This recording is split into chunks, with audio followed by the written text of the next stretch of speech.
Hello students, आज का आपका टॉपिक है field intensity on axial line of a dipole. Last class में मैंने आपको डाइपोल समझाया था, डाइपोल किसे कहते हैं। मैं एक बार और रिवाइज कर देती हूँ, डाइपोल किसे कहते हैं। जैसे कि नाम से ही पता चल रहा है, डाई मतलब दो और पोल मतलब पोलैरिटी। दो पोलैरिटी होनी चाहिए हमारे पास, एक पॉजिटिव और एक नेगेटिव। तो यहाँ पर भी हमारे पास दो चार्जेस होते हैं, प्लस क्यू और माइनस क्यू, और उनके बीच का एक डिस्टेंस होता है, उसी को डाइपोल कहते हैं। ठीक है, अब हमें क्या करना है, एक डाइपोल है आपके पास, उसी डाइपोल से कुछ दूरी पे है आपको इलेक्ट्रिक फील्ड इंटेंसिटी निकालनी है। देखिए यहाँ पर भी हमारे पास एक डाइपोल है, ए पॉइंट पे आपका एक माइनस क्यू चार्ज रखा हुआ है और बी पॉइंट पे आपका एक प्लस क्यू चार्ज रखा हुआ है, और इन दोनों के बीच का डिस्टेंस जो है वो 2a। ठीक है, अब इसी डाइपोल से कुछ दूरी पे एक पी पॉइंट है जहां पर हमें इलेक्ट्रिक फील्ड इंटेंसिटी निकालनी है। ठीक है, अब ये इलेक्ट्रिक फील्ड इंटेंसिटी क्या होगी वो फाइंड आउट करने के लिए हम अपना पुराना वाला मेथड यूज करेंगे, जो कि मैंने आपको बताया था, electric field intensity due to group of charges. कि अगर आपके पास बहुत सारे चार्जेस होंगे तो उसकी वजह से इलेक्ट्रिक फील्ड इंटेंसिटी क्या होगी वो जानने के लिए हम ये फॉर्मूला लगाते हैं, वो ही हम यहाँ यूज करेंगे। देखिए कैसे करेंगे। ए पॉइंट पे आपका जो चार्ज है, बी पॉइंट पे आपका चार्ज है, और पी पॉइंट पे आपको इलेक्ट्रिक फील्ड इंटेंसिटी निकालनी है। देखिए, if E1 is the electric field intensity at P due to charge minus Q at A, इस P पॉइंट पे इलेक्ट्रिक फील्ड इंटेंसिटी किसकी वजह से होगी, एक तो इस चार्ज की वजह से होगी और इस चार्ज की वजह से होगी, दोनों को हम ऐड कर देंगे। ठीक है, या डायरेक्शन की वजह से उनको प्लस माइनस जो करना है वो करेंगे। पहले हम निकाल लेते हैं इलेक्ट्रिक फील्ड इंटेंसिटी क्या होगी। तो हमने यहाँ पे E1 माना है, ए पॉइंट की वजह से जो इलेक्ट्रिक फील्ड इंटेंसिटी होगी। अब आपको साइन कन्वेंशंस मैंने बताई थी कि अगर नेगेटिव चार्ज होगा तो इलेक्ट्रिक फील्ड इंटेंसिटी इनवर्ड होगी, और अगर पॉजिटिव चार्ज होगा तो इलेक्ट्रिक फील्ड इंटेंसिटी की डायरेक्शन आउटवर्ड होगी, क्योंकि इलेक्ट्रिक फील्ड की डायरेक्शन क्या होती है, पॉजिटिव टू नेगेटिव। तो पॉजिटिव से बाहर की तरफ होगी डायरेक्शन और नेगेटिव पे अंदर की तरफ होगी डायरेक्शन। तो उसी तरीके से क्योंकि ए चार्ज जो है आपका नेगेटिव है तो इसलिए इलेक्ट्रिक फील्ड इंटेंसिटी क्या है, इनवर्ड आ रही है। देखिए E1 की डायरेक्शन मैंने इनवर्ड शो करी है, नेगेटिव चार्ज की तरफ शो करी है। तो देखिए यहाँ से E1 क्या होगा, Q अपॉन में 4 pi epsilon not AP square. AP देखिए A और P ये वाला डिस्टेंस। ठीक है, तो Q upon 4 pi epsilon not AP कितना होगा, देखिए A और P इन दोनों के बीच का डिस्टेंस कितना होगा। देखिए इतना डिस्टेंस तो R है और ये डिस्टेंस कितना है A, क्योंकि ये पूरा 2a है और इसका आधा कितना हो जाएगा a। तो देखिए r प्लस a कितना हो गया, r प्लस a का होल स्क्वायर, क्योंकि जो r डिस्टेंस है वो इस डाइपोल के बिल्कुल सेंटर से डिस्टेंस है p पॉइंट तक का। ठीक है, तो AP का जो मैग्नीट्यूड हो गया वो गया a प्लस r का होल स्क्वायर अलॉन्ग p। देखिए p डायरेक्शन हमने यहाँ पे शो कर दी है। ठीक है, अब उसी तरीके से E2 is the electric field intensity due to charge plus Q at B point पे जो प्लस क्यू चार्ज है उसकी वजह से इलेक्ट्रिक फील्ड इंटेंसिटी वो क्या है, E2। अब क्योंकि ये पॉजिटिव चार्ज है तो इलेक्ट्रिक फील्ड इंटेंसिटी क्या है, आउटवर्ड है, इसलिए E2 की डायरेक्शन आउटवर्ड शो करी है मैंने। अब यहाँ पर E2 आ गया आपका Q upon 4 pi epsilon not R minus A का होल स्क्वायर, या फिर आप यहाँ पर A भी लिख सकते हैं।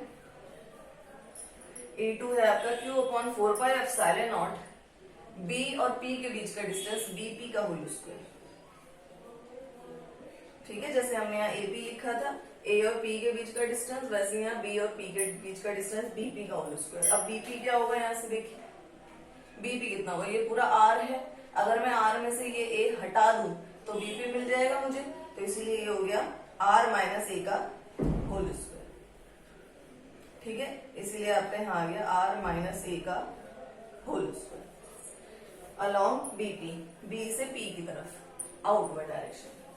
ठीक है, अब देखिए यहाँ पे ध्यान से E1 और E2, अगर मैं E1 और E2 दोनों की बात करूं तो आप मुझे देख के बता सकते हैं कि E1 और E2 में से कौन बड़ा होगा और कौन छोटा होगा। अगर डिनोमिनेटर बड़ा होता है तो वो डिजिट ओवरऑल क्या हो जाती है, छोटी हो जाती है, और अगर डिनोमिनेटर छोटा होता है तो ओवरऑल डिजिट बड़ी हो जाती है।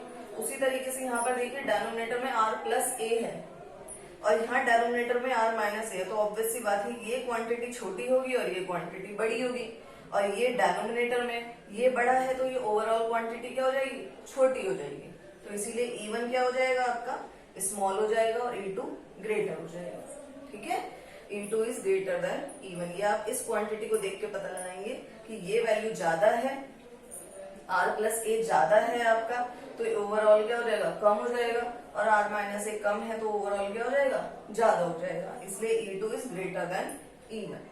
और आपका जो ओवरऑल इलेक्ट्रिक फील्ड इंटेंसिटी होगी वो क्या हो जाएगी, E2 माइनस E1। बड़े में से छोटे को माइनस करेंगे हम, E2 ग्रेटर है तो E2 माइनस E1। E2 की वैल्यू पुट करेंगे Q अपॉन 4πε0 R माइनस ए का whole square, minus E1 put करेंगे हम Q अपॉन 4πε0 R प्लस ए का होल स्क्वायर। यहाँ पर से देखिए Q अपॉन 4πε0 कॉमन आ रहा है, इसको हमने कॉमन ले लिया, यहाँ आ गया 1 अपॉन R माइनस ए का whole square minus 1 upon R plus ए का होल स्क्वायर। अब इसी के साथ यहाँ पर हम क्या लेंगे, एलसीएम ले लेंगे। यहाँ पे हमने एलसीएम ले लिया, R माइनस ए R प्लस ए और पूरे का होल स्क्वायर हो गया, और ये हो गया R प्लस ए का whole square minus R minus ए का होल स्क्वायर। यहाँ पे मैंने A प्लस बी का whole square A minus b का होल स्क्वायर यहाँ पे खोल दिया, फॉर्मूला खोल दिया मैंने। और यहाँ A minus B A plus B क्या हो गया, A square minus B square का होल स्क्वायर। अब यहाँ देखिए R स्क्वायर प्लस का है, ये माइनस का है, तो ये दोनों कैंसिल आउट हो जाएंगे, ये प्लस का माइनस का ये कैंसिल आउट हो जाएंगे। आपके पास बचेगा 4AR अपॉन में R square minus A square का होल स्क्वायर। यहाँ तक इसको कोई प्रॉब्लम होनी नहीं चाहिए, वैसे बहुत इजी कैलकुलेशन है, सिर्फ फॉर्मूला खोला है हमने। अब इसके आगे देखिए हम क्या करेंगे, इस 4AR को देखिए क्या लिख सकते हैं, 4 को क्या लिख सकते हैं, 2 इंटू 2, तो मैंने एक 2 को A के साथ लिख दिया 2A और एक 2 को R के साथ लिख दिया 2R, ठीक है। और पूरी सारी कंडीशंस ऐसे की ऐसी हैं। अब देखिए Q into 2A, last class में आपने पढ़ा था Q इंटू 2A क्या होता है, डाइपोल मूवमेंट, जिसे हम P से डिनोट करते हैं, कैपिटल P से। तो Q इंटू 2A क्या हो गया, कैपिटल P, और 2R एज इट इज आ गया। ये आपकी इलेक्ट्रिक फील्ड इंटेंसिटी आ गई due to a dipole, dipole की वजह से इलेक्ट्रिक फील्ड इंटेंसिटी। अब इसका एक केस है कि अगर डाइपोल आपका बहुत ज्यादा छोटा है, छोटे डाइपोल को क्या कहते हैं हम, आइडियल डाइपोल, ठीक है। अगर डाइपोल आपका बहुत ज्यादा शॉर्ट है, यानी कि दोनों चार्जेस के बीच का जो डिस्टेंस है वो बहुत ज्यादा कम है, यानी कि 2A is very much less than R, 2A जो है वो बहुत ज्यादा छोटा है R से, तो हम A को क्या करेंगे, नेग्लेक्ट कर देंगे। तो यहाँ से आ गया 2R अपॉन R की पावर 4, एक R से एक R कैंसिल हो जाएगा, यहाँ बचेगा P upon 4πε0 2 upon R cube. और इस एक्सप्रेशन से हमें ये पता चला कि इलेक्ट्रिक फील्ड इंटेंसिटी जो होती है वो इनवर्सली प्रोपोर्शनल होती है R क्यूब के, कि अगर R की वैल्यू बहुत ज्यादा बढ़ती चली जाएगी, जो चार्जेस है वो बहुत ज्यादा दूर होते चले जाएंगे, तो इलेक्ट्रिक फील्ड इंटेंसिटी उतनी ही कम होती चली जाएगी, ठीक है। ये समझ में आया है आपको, field intensity on axial line of a dipole. अब हम बिल्कुल इसी फॉर्मूले पे बेस्ड एक न्यूमेरिकल करते हैं।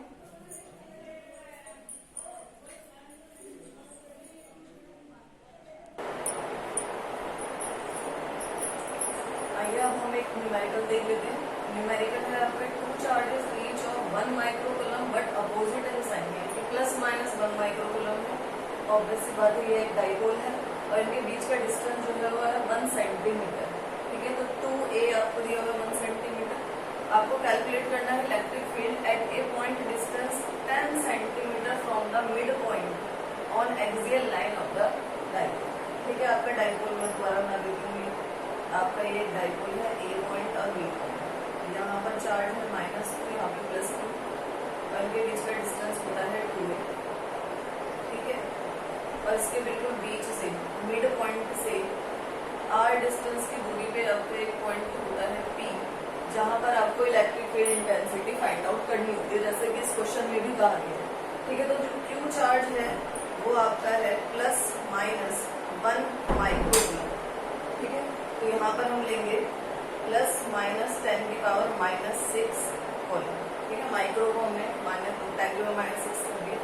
इनके बीच का डिस्टेंस 2A आपको दिया हुआ है 1 सेंटीमीटर, ठीक है। सेंटीमीटर को मीटर में चेंज करेंगे तो हम 10 की पावर -2 मीटर हो गया, ठीक है। और इनके बीच का सेंटर से यहाँ तक का डिस्टेंस देखिए, calculate electric field at A point distant 10 centimetre from the mid point. Mid point से यहाँ तक का डिस्टेंस क्या है आपका R, तो आपको R दिया हुआ है 10 सेंटीमीटर, यानी कि ये भी हम कर लेंगे 10 इंटू 10 की पावर -2 मीटर। तो ये हो गया आपका 10 की पावर माइनस 1 मीटर। ठीक है, सारी वैल्यूज आ गई हमारे पास। अब हमें इलेक्ट्रिक फील्ड इंटेंसिटी निकालनी है एक्सियल लाइन पे, जो कि हमने लास्ट कैलकुलेशन की थी, लास्ट हमारी डेरिवेशन हुई थी, उसमें हमारी इलेक्ट्रिक फील्ड इंटेंसिटी निकल कर आई थी 2p r अपॉन में 4 pi epsilon not r square minus a square का होल। ठीक है, लास्ट डेरिवेशन में हमने यही फाइनल एक्सप्रेशन निकाला था। अब इसमें हम ये सारी वैल्यूज पुट कर देंगे तो हमारा आंसर आ जाएगा 2। p की वैल्यू तो है नहीं यहाँ पे, p का फॉर्मूला पता है यहाँ पे q इंटू 2a। ठीक है, यही होता है p का फॉर्मूला, इंटू r अपॉन में 4 pi epsilon not r square minus a square का होल स्क्वायर। ठीक है, अब इसकी वैल्यूज पुट कर लेते हैं हम। देखिए 2, q की वैल्यू कितनी है हमारी 10 की पावर माइनस 6 और 2a, a कितना है 2a हमें दिया है 10 की पावर माइनस 2।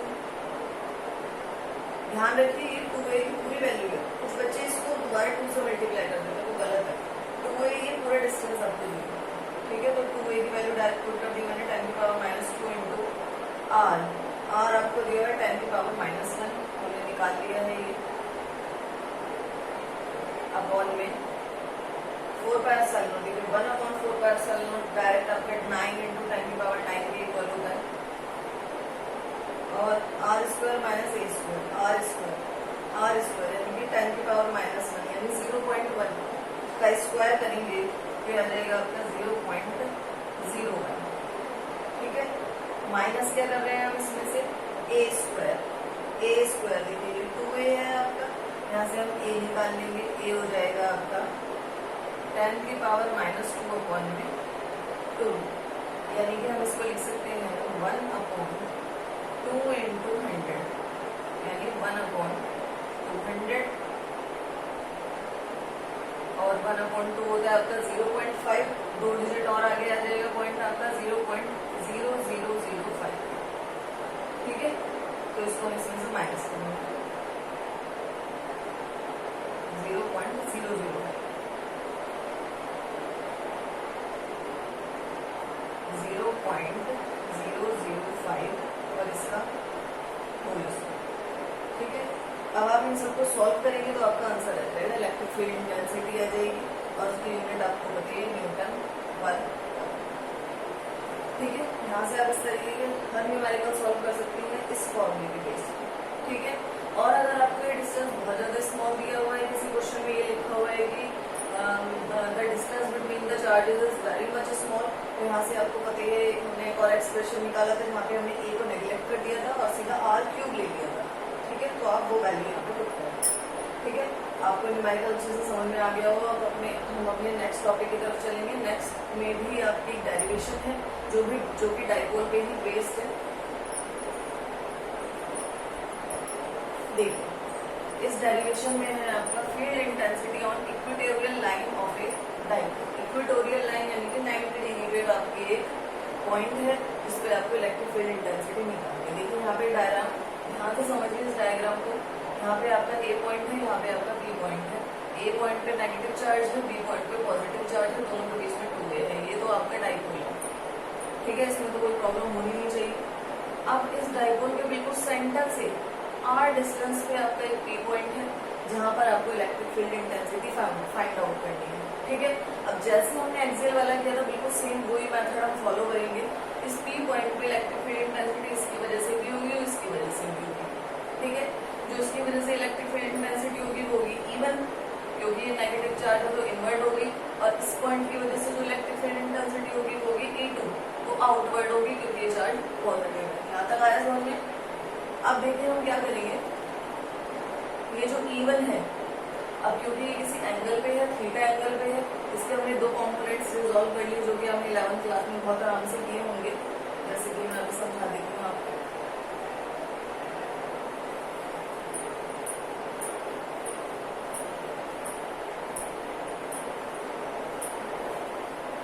ठीक है, अगर ये कोई लाइन है, ठीक है, और ये अपने हॉरिजॉन्टल एक्सिस के साथ थीटा एंगल बना रही है। ठीक है, अगर मुझे इसके दो कॉम्पोनेंट्स रिजॉल्व करना है, मान लो ये ए है, ठीक है, तो इसके दो कॉम्पोनेंट्स हम कैसे रिजॉल्व करते थे, ये आपका हॉरिजॉन्टल कॉम्पोनेंट होता था जिसको हम a cos थीटा से रिप्रेजेंट करते थे, और ये इसका वर्टिकल कॉम्पोनेंट होता था जिसको हम a sin थीटा से रिप्रेजेंट करते थे। ठीक है, तो सेम वही चीज हम यहाँ पर करेंगे कि आपका a1 है, इसके दो कॉम्पोनेंट्स हो जाएंगे हॉरिजॉन्टल कॉम्पोनेंट और वर्टिकल कॉम्पोनेंट। ऐसे ही आपका ये है e2, इसके भी दो कॉम्पोनेंट्स हो जाएंगे हॉरिजॉन्टल कॉम्पोनेंट और वर्टिकल। ठीक है, देखिए ध्यान से, let E1 be the electric field intensity due to charge -q at A. -q की वजह से आपकी जो इलेक्ट्रिक फील्ड इंटेंसिटी है वो E1, इसको हमने q/4πε0 और a और b के बीच का डिस्टेंस AP का स्क्वायर।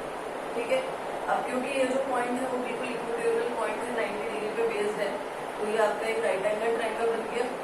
ठीक है, राइट एंगल ट्रायंगल में हमने पाइथागोरस लगा दी, AB का स्क्वायर इक्वल्स टू OA का स्क्वायर प्लस OB का स्क्वायर, सारी वैल्यूज पुट कर दी तो AB आ गया हमारे पास a square plus r square.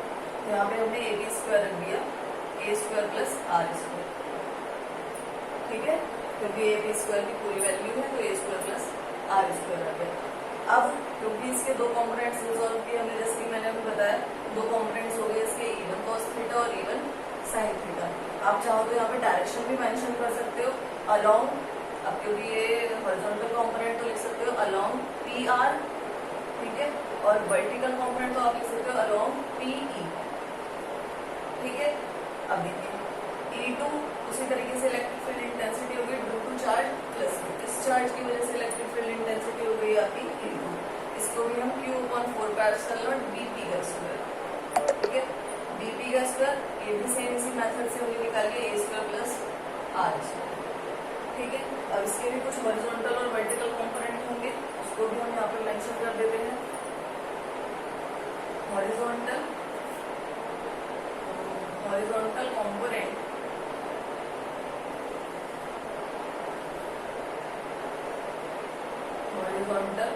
Component of E2 be E2 cos theta, और vertical component of E2 be E2 sin theta. ठीक है, अब ध्यान से देखिए बिल्कुल, E1 cos थीटा कहाँ पर है आपका, इस डायरेक्शन में है, और E1 sin थीटा आपका इस डायरेक्शन में।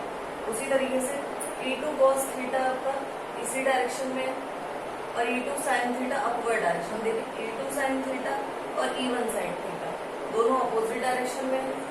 ठीक है, तो दोनों क्या हो जाएंगे, कैंसिल आउट हो जाएंगे। अब क्योंकि E1 और E2 देखिए दोनों इक्वल है, q/4πε0 a square plus r square, q/4πε0 a square plus r square, तो हम लिखेंगे as E1 equals to E2, दोनों का ही मैग्नीट्यूड जो है वो इक्वल है। ठीक है, तो हम लिखेंगे so E1 sin theta equals to E2 sin theta, and both are in opposite direction। ठीक है, कि both दोनों ही जो है वो अपोजिट डायरेक्शन में है, सो both are cancel out।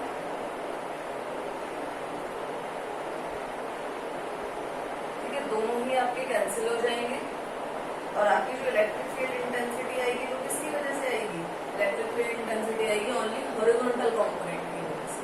ठीक है, E1 का horizontal component E1 cos theta और E2 का horizontal component E2 cos theta. ठीक है, आपका E1 cos theta plus E2 cos। अब क्योंकि दोनों ही इक्वल हैं तो आप इसे डायरेक्टली लिख सकते हो 2 टाइम्स ऑफ E1 cos। अब देखिए मैं वैल्यू पुट कर रही हूँ, E1 की वैल्यू मैंने यहाँ से पुट कर दी, चाहे ये पुट करो या ये पुट करो, एक ही बात है, q/4πε0 a square plus r square. ठीक है, और cos थीटा, अब ध्यान से देखिए cos थीटा जैसे हम मैथ्स में ट्रिग्नोमेट्री में निकालते थे, cos थीटा हम कैसे निकालते थे, बेस अपॉन में हाइपोटेन्यूज। ठीक है, तो बेस क्या है आपका OB और हाइपोटेन्यूज क्या है आपका PB, तो यहाँ पे लिखेंगे हम OB upon PB, 2q/4 4 pi epsilon not a square plus are square, O भी हो गया आपका, ये पूरा 2a है तो आधा कितना हो जाएगा, a हो जाएगा, यहाँ पे देंगे हम इसको a अपॉन में pb, pb देखिए हमने pb स्क्वायर निकाला था, pb स्क्वायर आपका a square plus are square के इक्वल है, तो pb क्या हो जाएगा under root a square plus are square. ठीक है, अब यहाँ से हम सारी वैल्यू देख लेते हैं। इसको देखिए हम क्या लिख सकते हैं, q into 2a, q into 2a किसके इक्वल हो गया, p के इक्वल डाइपोल मोमेंट, तो यहाँ पे हम डाइपोल मोमेंट लिख देते हैं डायरेक्ट, अपॉन में ये पूरी वैल्यूज एज इट इज आ जाएंगी 4 pi epsilon not a square plus are square, और ये A square plus are square की पावर क्या है, हाफ, ये दोनों ऐड होंगे तो हो जाएगा ए स्क्वायर प्लस आर स्क्वायर की पावर 3 बाय, ये आपकी इलेक्ट्रिक फील्ड इंटेंसिटी आ गई इक्वेटोरियल पॉइंट। ठीक है, इक्वेटोरियल पॉइंट पे आपकी ये इलेक्ट्रिक फील्ड इंटेंसिटी है P upon 4 pi epsilon not a square plus are square की पावर 3/2। आप यहाँ पे मेंशन भी कर सकते हैं Q into 2a equals to P dipole, ठीक है, जो कि आपने डायरेक्ट किया। अब फिर से वही केस जो हमने एक्सियल पॉइंट में लिया था कि अगर 2a जो है वो बहुत ज्यादा स्मॉल हो जाए, ये जो डाइपोल है इनके बीच का डिस्टेंस बहुत ज्यादा स्मॉल हो जाए तो क्या होगा, तो फिर से हम यहाँ से a नेग्लेक्ट कर देंगे, a नेग्लेक्ट कर दोगे तो क्या बचेगा आर स्क्वायर की पावर 3/2। तो देखिए क्या होगा,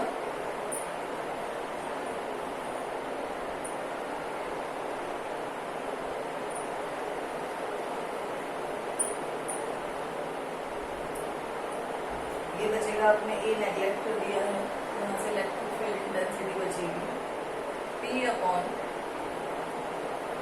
4 pi epsilon not, a neglect करने के बाद क्या बचेगा आर स्क्वायर की पावर 3/2, तो इसे 2 कैंसिल हो गया, तो इलेक्ट्रिक फील्ड इंटेंसिटी आ गई आपकी P upon 4 pi epsilon naught R cube.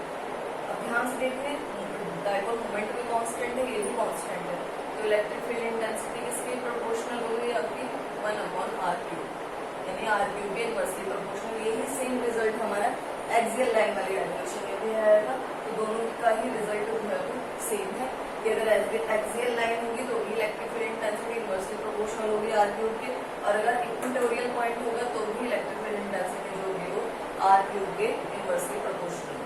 ठीक है, ये दोनों ही डेरिवेशंस बहुत ज्यादा इंपॉर्टेंट है, इनमें से एक डेरिवेशन और उसी पे बेस्ड न्यूमेरिकल जरूर आता है बोर्ड एग्जाम, तो आपको ये दोनों डेरिवेशन बहुत आराम से क्लियर हो जानी चाहिए। अगर नहीं क्लियर होती किसी पॉइंट पे तो आप मुझसे पूछ सकते हैं।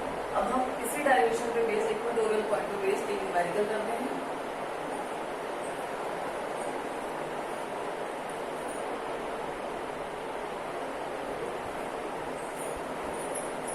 नेक्स्ट आपका न्यूमेरिकल